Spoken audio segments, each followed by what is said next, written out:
Le président de la République est arrivé cet après-midi à N'Djamena pour assister aux obsèques du président tchadien.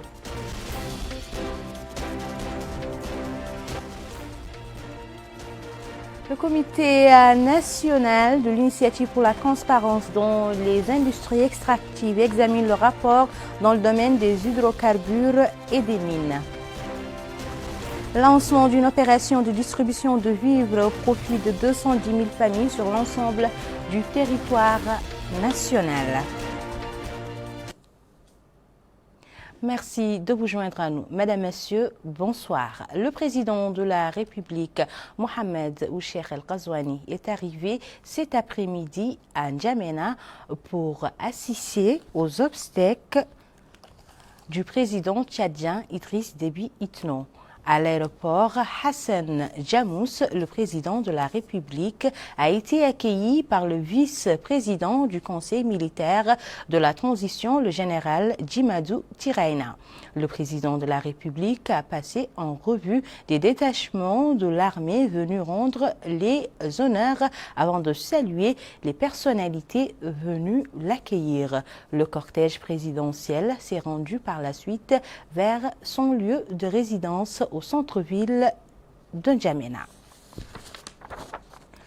Le président de la République, Mohamed Ould-Cheikh El Ghazouani, avait quitté Nouakchott aujourd'hui pour N'Djamena où il participera aux obsèques du président tchadien Idriss Déby Itno. Le président de la République a été salué à son départ de l'aéroport international de Nouakchott, Tounsi, par le Premier ministre Mohamed Ould Bilal, le ministre secrétaire général de la présidence de la République, des membres du gouvernement, du chef d'état-major particulier, du président de la République, de la directrice adjointe de cabinet du président de la République, du wali de Nouakchott-Ouest et de la présidente du conseil régional de Nouakchott.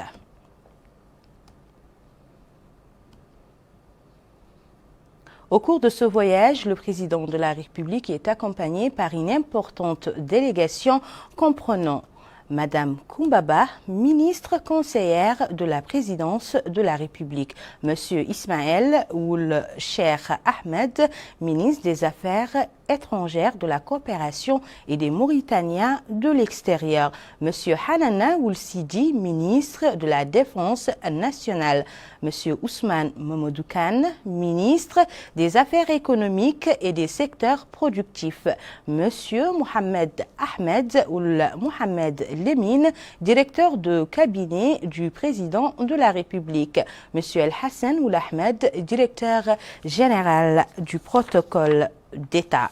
Activité parlementaire à présent dans ce journal. L'Assemblée nationale a approuvé lors d'une séance plénière tenue aujourd'hui, présidée par Cheikh Ould Baya, son président, un projet de loi modifiant certaines dispositions de la loi numéro 29 du 29 juillet 2016 portant organisation et développement de l'éducation physique et du sport. Et c'est un compte rendu d'Abdoulaye Damaba. Au menu de cette séance plénière tenue sous la présidence du président de l'Assemblée nationale, Cheikh Ould Baya, l'examen du projet de loi modifiant certaines dispositions de l'article 57 de la loi numéro 029-2016 en date du 29 juillet 2016. Abrogeant et remplaçant la loi numéro 021-197 en date du 16 juillet 1997 portant organisation et développement de l'éducation physique et sportive.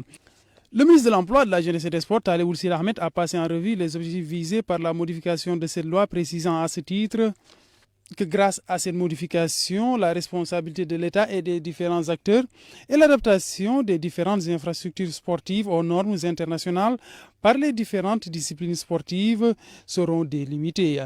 Les parlementaires se sont en outre exprimés, ils ont tour à tour apprécié cette modification. Les députés ont aussi fait part de leur satisfaction concernant les avancées notoires qui ont été enregistrées par le secteur du sport. Le haut représentant de l'Union européenne pour les affaires étrangères et la politique de sécurité actuellement en visite dans notre pays s'est rendu dans certaines institutions nationales. La visite comprenait l'Académie diplomatique du ministère des Affaires étrangères et de la coopération et des Mauritaniens établis à l'étranger et le Collège de défense du groupe des 5 au Sahel, entre autres. Mohamed Khattat. À partir des locaux de l'Académie diplomatique relevant du ministère des Affaires étrangères, de la coopération et des Mauritaniens à l'étranger, que le haut représentant de l'Union européenne pour les affaires étrangères et la politique de sécurité, son Excellence M. Josep Borrell, actuellement en visite dans notre pays, à la tête d'une importante délégation de l'Union européenne, a entamé le programme de ses visites inscrites dans son agenda du jour. Au ministère des Affaires étrangères, de la coopération et des Mauritaniens à l'étranger, il a été reçu par le ministre Ismail Ould Cheikh Ahmed, avec lequel il a eu des entretiens. Le haut représentant de l'Union européenne notera que ces entretiens ont porté sur les relations de coopération existant entre la Mauritanie et l'Union européenne, l'appui qu'apporte cette dernière au G5 Sahel et sur le renforcement de la stabilité et de la sécurité, ainsi que sur le développement de la région du Sahel de façon générale. Non sans oublier la coopération entre les deux pays dans la lutte contre les changements climatiques. La délégation a par la suite visité une exposition de photos souvenirs de quelques exemples de la diplomatie mauritanienne, puis le centre de documentation et des archives du ministère. Le centre hospitalier mère et enfants du CSAR a été la deuxième étape de cette tournée du haut représentant de l'Union européenne, accompagné par les ministres de la Santé, M. Nadirou El-Hamed, et des Affaires sociales de l'enfance et de la famille, Mme Naham Haroun Ould Cheikh Sidiya. Prenant la parole le premier, le maire du CSAR, Dr Mohamed Salik Ould Omar, a loué la coopération multidimensionnelle et fructueuse entre la Mauritanie et l'Union européenne. La délégation a par la suite suivi un exposé présenté par la directrice générale du centre Fatimatou Bint Abdelkader sur la nature des missions du centre hospitalier, les traitements qu'il propose, et n'a pas manqué de louer l'appui apporté par l'Union européenne au centre hospitalier mères et enfants au cours de la pandémie Covid-19. De son côté, le coordinateur de la cellule de planification et de coopération au ministère de la Santé a présenté un exposé sur la coopération existante entre la Mauritanie et l'Union européenne, notamment dans le domaine de la couverture sanitaire universelle qui profite aux populations. Le Collège de défense du G5 Sahel a été la dernière étape de cette tournée du haut représentant de l'Union européenne pour les affaires étrangères et la politique de sécurité, son Excellence M. Josep Borrell, en compagnie du chef d'état-major général des armées, le général de division Mohamed Bombo Meguet, avec lequel il a tenu une séance de travail avant de clôturer cette visite par le centre de simulation opérationnelle où l'accent est mis sur l'acquisition des savoirs opératifs, tactiques et techniques, ainsi que les bases de la gestion de crise en milieu civilo-militaire. Au nom du président de la République, Mohamed Ould Cheikh El Ghazouani, le ministre des Affaires économiques et des secteurs productifs, Ousmane Mamadou Kane, a décoré aujourd'hui à Nouakchott de la médaille de chevalier de l'Ordre du Mérite national Angèle Losado Fernandez, représentant spécial de l'Union européenne au Sahel.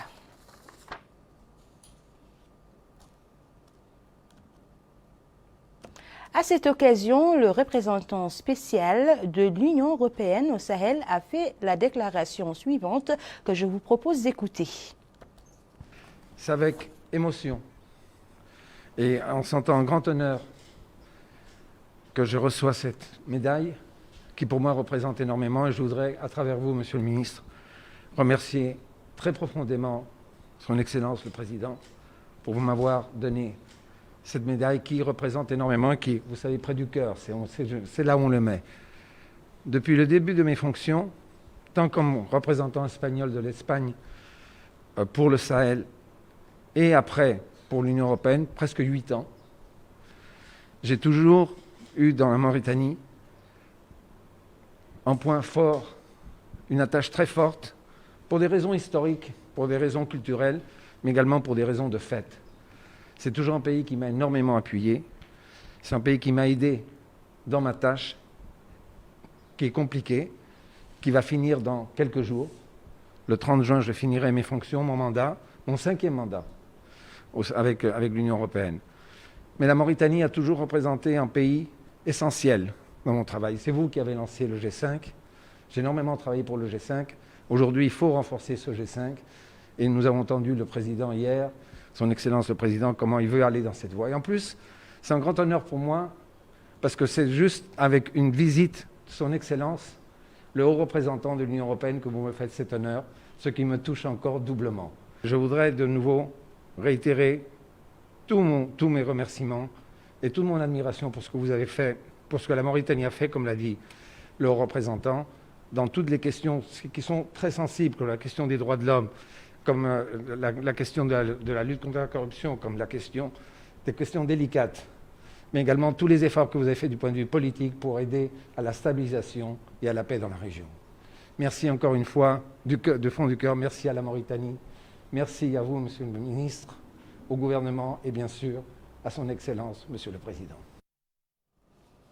Autre décoration au nom du président de la République, M. Mohamed Ould Cheikh Al Ghazouani, celle faite par le ministre de la Santé, Dr Mohamed Nadirou Ould Hamad, qui a décoré aujourd'hui à Nouakchott les membres de la 33e mission médicale chinoise à l'issue de leur séjour de travail chez nous. Ainsi, le ministre a décerné à l'un des membres de la mission une médaille d'honneur de première classe, tandis que 12 membres ont été décorés de la médaille d'honneur de 2e classe et les 8 membres restants l'ont été de la médaille d'honneur 3e classe. Rappelons que ces missions se succèdent tous les 2 ans. La dernière, la 34e, qui doit prendre la relève de la mission décorée, a été retardée cette année en raison de la pandémie de la Covid-19. Cette mission est répartie entre les centres hospitaliers national et de l'amitié de Nouakchott, le centre hospitalier de Kifa et l'Institut national de recherche dans le domaine de la santé publique. La cérémonie de décoration s'est déroulée en présence du secrétaire général du ministère de la Santé, de l'ambassadeur de Chine accrédité chez nous et d'un certain nombre de cadres du ministère de la Santé.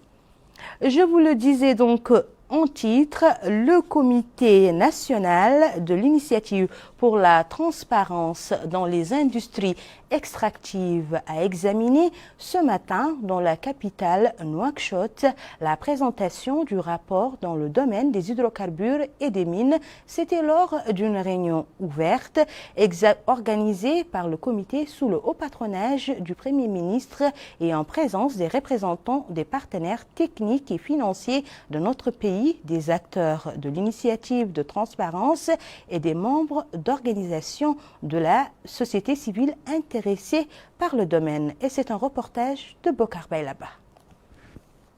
13 milliards de nouvelles ouguiyas, c'est le montant généré par le secteur extractif pour l'année 2018. Un chiffre dévoilé lors de la présentation du rapport du Comité national pour la transparence dans le domaine des hydrocarbures et des mines. À cette occasion, le ministre du Pétrole, de l'Énergie et des Mines, Abdeslam Mohamed Saleh, a indiqué que ces rapports sont au cœur des objectifs de transparence et de bonne gouvernance dans le domaine de l'action du gouvernement. Il a ajouté que le plan du travail du Comité national pour la transparence dans les industries extractives prévoit la périodicité de l'organisation d'ateliers pour annoncer et diffuser les informations pour connaître leur contribution dans le budget de l'État.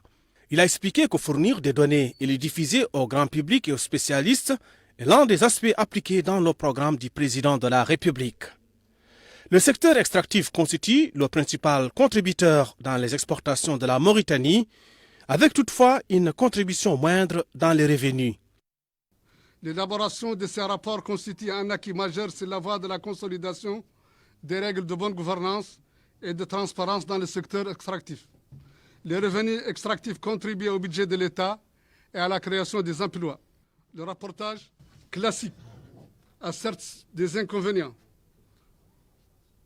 majeurs tels que la fraîcheur de l'information, le coût élevé de l'élaboration des rapports.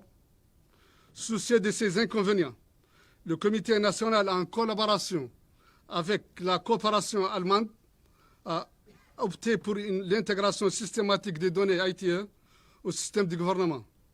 Je ne saurais terminer sans féliciter le ministre du Pétrole et le ministre des Finances pour leur appui constant et leur contribution à la mise en œuvre de la norme ITE en Mauritanie. Nous tenons particulièrement à remercier et féliciter la Banque mondiale et la GIZ pour l'appui financier et technique qui nous a jamais fait défaut tout au long de la mise en œuvre de l'ITE en Mauritanie.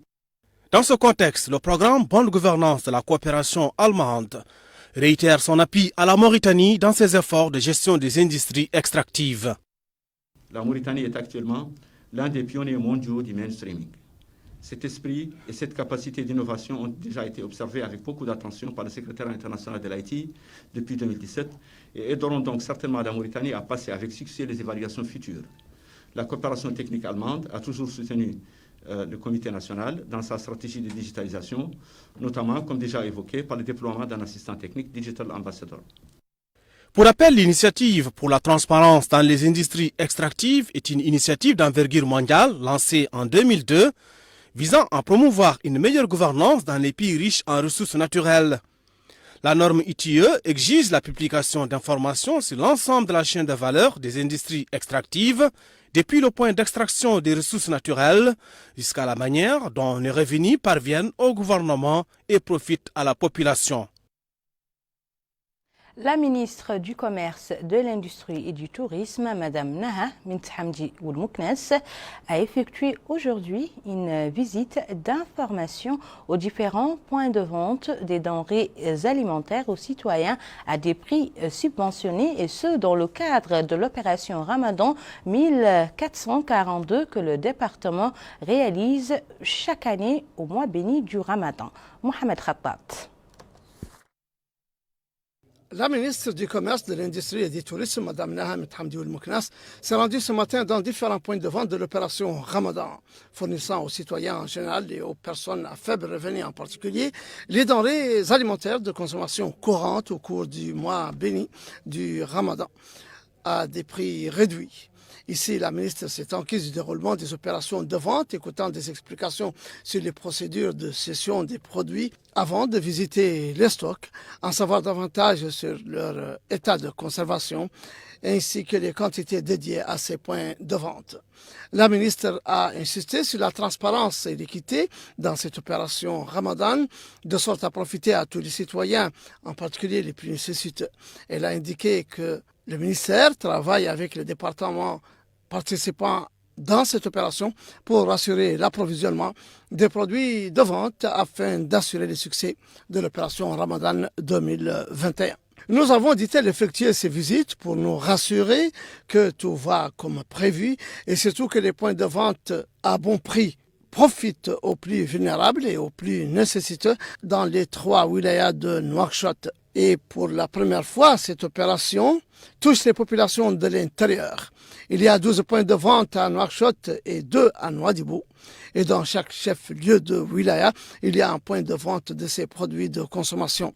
Ces visites se répéteront durant le mois béni du Ramadan jusqu'à nous rassurer que les instructions du président de la République ont été exécutées et que l'opération Ramadan fonctionne comme programmé. Il est à noter que l'opération Ramadan de cette année, supervisée par le ministère du Commerce, de l'Industrie et du Tourisme, a connu la participation des secteurs des pêches et de l'économie maritime, du commissariat à la sécurité alimentaire, de la délégation nationale pour la solidarité et la lutte contre l'exclusion TEASOR et la fédération des boulangeries et des confiseries. Merci beaucoup, Mohamed Khattat. Le ministre de l'Enseignement supérieur, de la Recherche scientifique et des technologies de l'information et de la communication, porte-parole officiel du gouvernement, Dr Sidi Bou Salem, commentant les travaux du Conseil des ministres, a indiqué que le Conseil a étudié et approuvé un ensemble de projets de loi, de décrets et suivi d'importantes communications. Melika Nekri. Commentant les travaux du Conseil des ministres, Le ministre de l'Enseignement supérieur, de la Recherche scientifique et des technologies de l'information et de la communication, porte-parole officiel du gouvernement, M. Sidi Ould-Salem, a indiqué que le Conseil a étudié et approuvé un ensemble de projets de loi, décrets et suivi d'importantes communications. Parmi les projets adoptés figure le projet de décret relatif aux modalités d'octroi des bourses d'enseignement supérieur et de perfectionnement en Mauritanie et à l'étranger. Il a souligné que ce projet vise à faciliter l'octroi des bourses aux étudiants et stagiaires à l'étranger en les prémunissant contre toute éventuelle détérioration du fait des fluctuations du taux de change ou des frais de transfert de devises. Un système de conversion automatique intégrera la prise en compte de tous ces paramètres de manière à ne pas affecter la valeur des bourses perçues par les étudiants et stagiaires.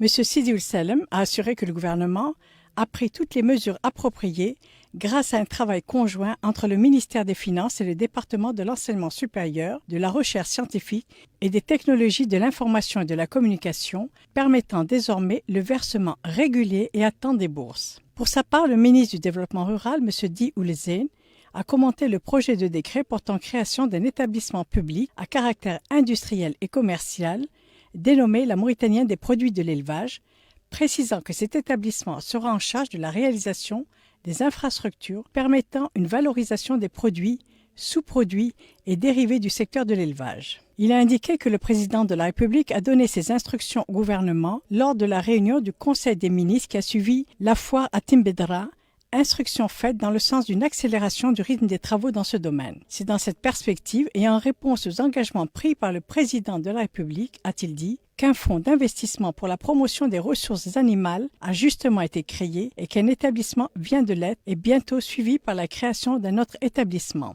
Le ministre a souligné l'importance des ressources animales et leur contribution dans la construction d'une économie nationale forte et prospère, précisant que ces ressources sont source de résilience, comme en témoigne le rôle du secteur lors de cette période de pandémie Covid-19. D'autre part, le ministre du Développement rural a affirmé que son secteur, d'ici 2022, créera les infrastructures, les aménagements et les conditions favorables en fournissant les intrants agricoles, les moyens de stockage, afin de donner au pays les moyens de parvenir à l'autosuffisance alimentaire. La Muqata de Toujinina accueille ce matin une opération de distribution gratuite de certaines denrées alimentaires. Cette opération vise les familles démunies et nécessiteuses et a pour objectif de les soutenir au cours de ce mois béni du Ramadan. Car qui dit Ramadan dit solidarité et entraide entre tous les musulmans. C'est un compte-rendu d'Abdullah Damaba. Le commissaire à la sécurité alimentaire a supervisé le lancement de cette opération de distribution gratuite de denrées alimentaires. Ainsi, 210 000 familles tirées du registre social de familles démunies bénéficient de cette intervention. Ces kits alimentaires comprennent du riz, de l'huile, du lait, du sucre et des dattes. Le commissaire à la sécurité alimentaire a affirmé que cette intervention rentre dans le cadre d'un système intégré entre les différents segments du gouvernement visant à améliorer les conditions de vie des citoyens. Cette opération, dit-il, a coûté 2 395 531 en Sénouguia. Elle a été réalisée sous l'intire par l'État, ce grâce à l'apport de ses partenaires au développement, dont le Japon. À son tour, le maire de Toujine a salué le lancement de cette distribution gratuite de denrées alimentaires. Il a par ailleurs appelé à inclure davantage de familles dans le cadre de cette intervention tout en augmentant la quantité de produits fournis. La première phase de cette distribution concerne les 3 wilayas de la capitale et la wilaya d'Ahle-Nouadhibou. Par la suite, les autres régions du pays vont à leur tour bénéficier de cette opération de distribution gratuite de produits alimentaires durant la deuxième phase. Monsieur Mohamed Zain El-Abidine ou le Cheikh Ahmed, président de l'Union nationale du patronat mauritanien, a reçu en audience aujourd'hui le nouveau bureau exécutif de la Fédération nationale des bâtiments et des travaux publics conduit par Monsieur le Marabout Ould Tandji. Les entretiens étaient axés sur les différentes questions posées au secteur du bâtiment et des travaux publics et sur les moyens de trouver des solutions appropriées aux problèmes rencontrés. Monsieur le Marabout Ould Tandji a indiqué que la rencontre a permis le diagnostic des obstacles que rencontrent les entrepreneurs mauritaniens dans le domaine des marchés publics. Il s'est engagé à ce que les entrepreneurs soient à la hauteur des défis en réalisant tous les marchés avec la qualité requise et dans les délais impartis. Le conseiller du Premier ministre chargé des Affaires sociales, M. Ba Ampate, a réceptionné aujourd'hui à Nouakchott un don médical de la République fédérale d'Allemagne. Le don, composé de tests PCR et de kits d'extraction manuelle, les équipements visent à pérenniser les diagnostics et contribuer à endiguer les chaînes de transmission du virus. Dans son mot pour l'occasion, le conseiller du Premier ministre a précisé que notre pays est parvenu à relever le défi de l'autonomie en termes de diagnostic et de confirmation. Quant à la chef de mission adjointe de l'ambassade allemande à Nouakchott, et s'est réjoui de la remise de ces équipements venus appuyer les efforts déployés en matière de lutte contre la Covid-19. La réception s'est déroulée en outre en présence de la secrétaire générale du ministère de la Santé. À présent, la situation épidémiologique dans notre pays au cours des dernières 24 heures. Dans son point de presse quotidien, le ministère de la Santé a déclaré 17 nouveaux cas positifs de la Covid-19 et 13 guérisons.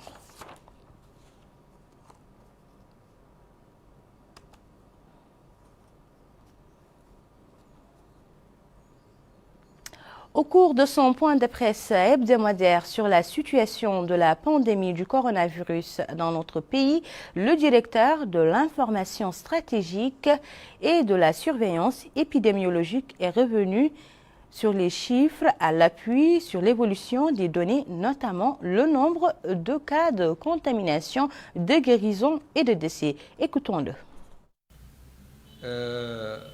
Mesdames et messieurs, bienvenue dans le point de presse hebdomadaire du ministère de la Santé relatif à la pandémie Covid pour vous présenter la situation épidémiologique. Durant la dernière semaine, 109 nouveaux cas ont été enregistrés, dont un cas contact et 108 cas communautaires. 112 nouvelles guérisons ont été enregistrées durant la dernière semaine et malheureusement 2 nouveaux décès. نسأل الله الرحمة والغفران للمتوفين. Pour la répartition des cas positifs enregistrés durant la dernière semaine par région, Hod Sharqi 8 nouveaux cas, 0 à Hod Gharbi, 4 à Nasaba, 1 au Gorgol, 0 au Brakna, 3 au Trarza, 0 à Nadrar. 27 nouveaux cas ont été enregistrés à Guidimaka, 22 à Dakhlet Mouadibou, 1 au Tagan, 0 à Tirzamour, 0 à Ninchiri, 15 à Nouakchott Nord, 19 à Nouakchott Ouest et 9 à Nouakchott Sud. Pour les cas actifs, nous avons aujourd'hui 181 cas actifs, dont 155 asymptomatiques, 18 avec des symptômes légers et 8 avec une situation grave. Le cumul de cas enregistrés depuis le début de la pandémie est de 18 175, dont 9 096 contacts et 8 884 cas communautaires, 195 cas importés. Le cumul de guérison enregistré depuis le début de la pandémie est de 17 540 et malheureusement le cumul de décès est de 454. Pour les tests réalisés durant la dernière semaine, sont au nombre de 7 399, dont 114 tests de suivi et 7 285 tests de diagnostic, répartis en 5 094 TDR et 2 191 PCR. Pour la répartition des nouveaux tests par région, 3 126 tests ont été réalisés à Nouakchott Ouest, 856 à Hod Sharqi, 628 à Ninchiri, 604 à Nouadhibou, 390 à Hod Gharbi, 378 à Nasaba, 364 au Trarza, 345 au Guidimaka, 246 au Brakna, 141 à Nouakchott Nord, 127 à Nouakchott Sud, 103 au Gorgol, 61 à Nadrar, 20 au Tirzamour et 10 tests ont été réalisés au Tagan. Pour le cumul de tests réalisés depuis le début de la pandémie est de 273 083, dont 28 683 tests de suivi et 244 400 tests de diagnostic, répartis en 171 661 TDR et 72 739 PCR. Pour les cas hospitalisés, 30 cas d'hospitalisation ont été enregistrés depuis le début de la pandémie, dont 26 avec symptômes légers, 4 avec situation grave et 16 sorties d'hôpital ont été enregistrées depuis le début de la pandémie.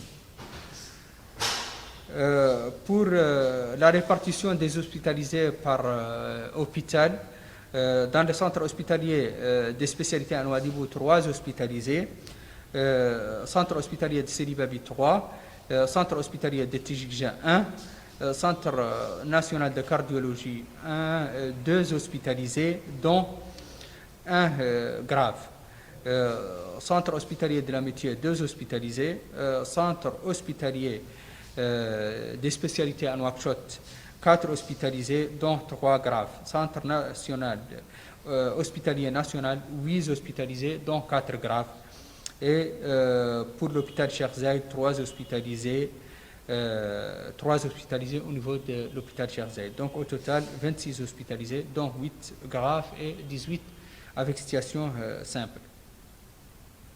Le cumul des cas d'hospitalisation enregistrés depuis le début de la pandémie est de 2609, dont 2105 avec situation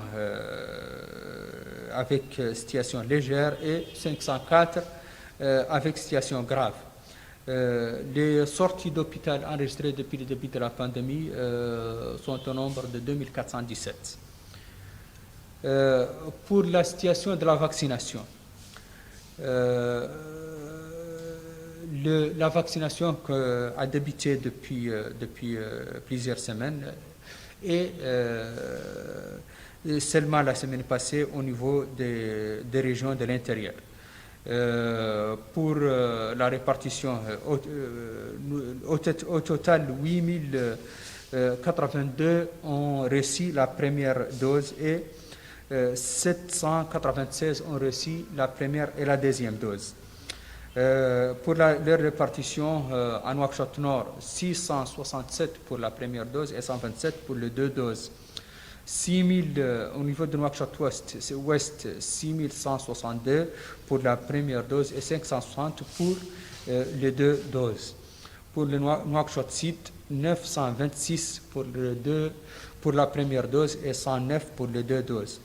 Pour les autres wilayas, les patients ont reçu seulement la première dose, 32 en Assaba, 52 au Brakna, 65 pour Tirzemour et 20 au Trarza, 10 en Adrar, 40 au Tagan, 10 à Dakhlet Nouadhibou et 23 au Gorgol.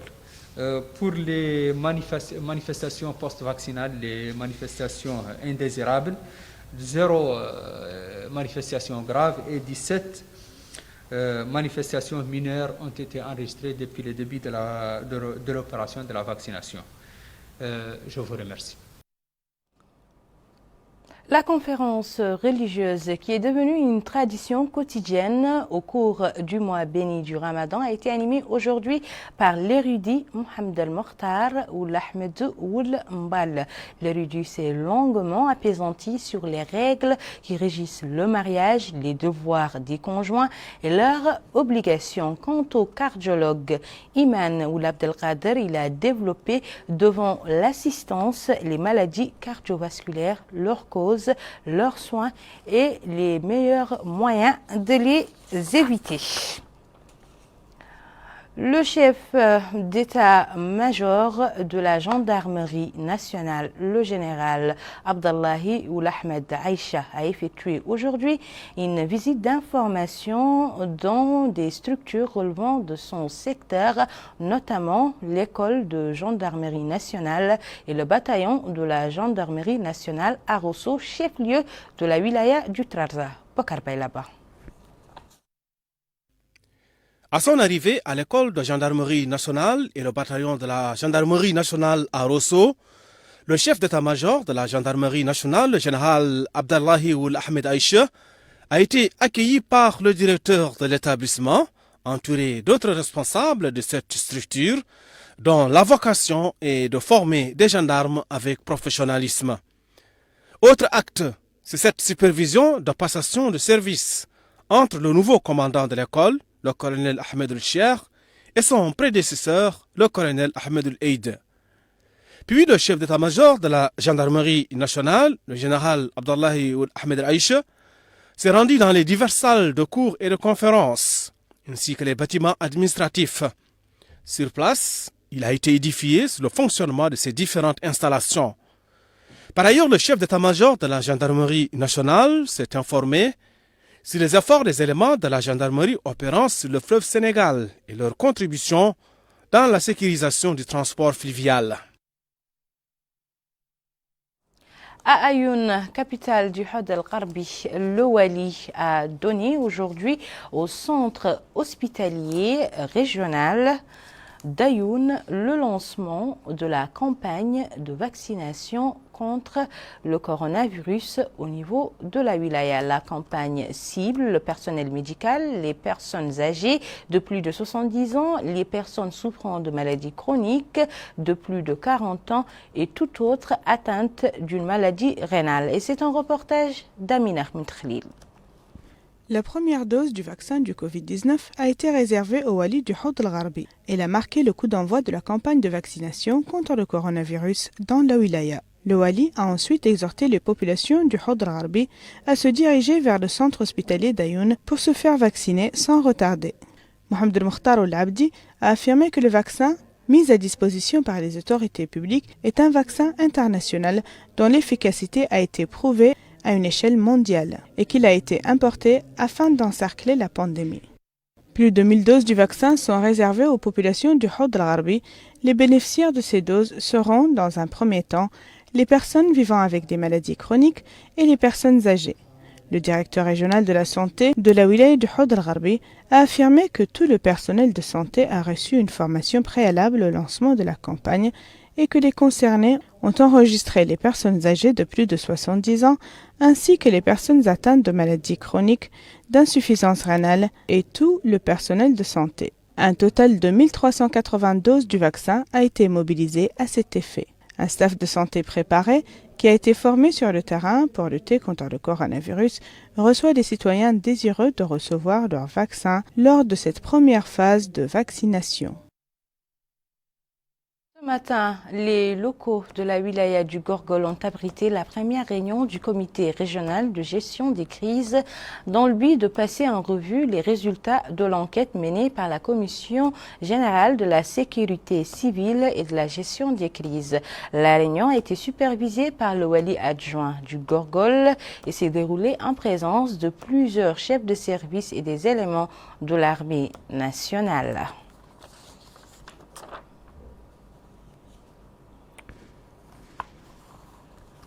De la wilaya du Gorgol, nous passons à la wilaya de Lassaba où a été ouvert aujourd'hui à Kifa le comité régional pour la réduction des catastrophes et des crises, une rencontre visant à passer également en revue et de valider les résultats de l'enquête des services régionaux chargés des interventions contre la pandémie du Covid-19. La réunion vise à suivre et approuver le rapport de la mission qui comprend une évaluation complète des conséquences économiques, sanitaires et sociales de la pandémie de la Covid-19 sur tout le territoire national. À Zouirat, le comité régional pour la réduction des catastrophes et des risques s'est réuni pour le suivi et la validation des résultats d'une enquête de services régionaux chargés des interventions contre la pandémie du Covid-19. La rencontre a été organisée par la Délégation générale de la sécurité civile et de la gestion des crises en coopération avec le Programme des Nations Unies pour le développement. Dans un mot prononcé pour l'occasion, le wali du Tiris Zemour, Issel Moulsidi, a insisté sur l'importance de la réunion qui entre dans le cadre du suivi des enquêtes et études sur la nature des risques éventuels en vue de mettre en œuvre un plan d'action spécifique et adapté pour y faire face. Le directeur adjoint de la sécurité civile et de la gestion des crises, Lioul Salem, a déclaré que la réunion avait pour but de valider les résultats de l'enquête effectuée.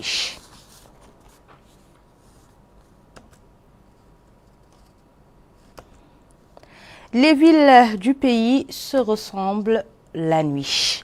En effet, à Nouadhibou, capitale économique, les nuits de la première dizaine du mois sacré ont été marquées par une présence massive d'habitants de la ville dans les grandes avenues de la capitale économique. Après une journée de jeûne, les citoyens se dirigent dans les espaces pour y respirer de l'air frais, et ce après avoir effectué la prière surérogatoire, autrement dit la prière de Tarawih.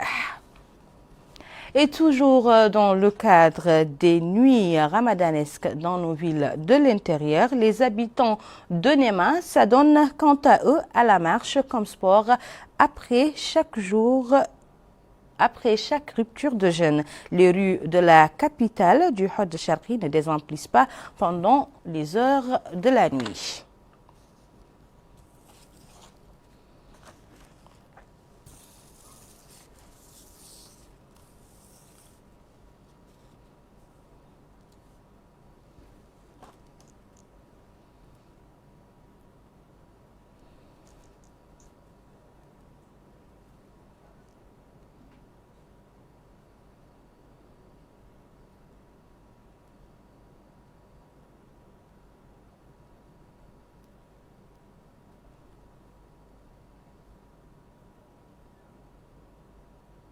Néma a été donc notre dernière station. Ici prend fin ce journal. Mais avant de nous quitter, le rappel des titres. Le président de la République est arrivé cet après-midi à N'Djamena pour assister aux obsèques du président tchadien Idriss Déby Itno. Dans ce journal, vous avez suivi l'atelier organisé par le Comité national de l'initiative pour la transparence dans les industries extractives. L'objectif était d'examiner le rapport dans le domaine des hydrocarbures. Vous avez également suivi le lancement d'une opération de distribution de vivres au profit de 210 000 familles, et ce sur toute l'étendue du territoire national.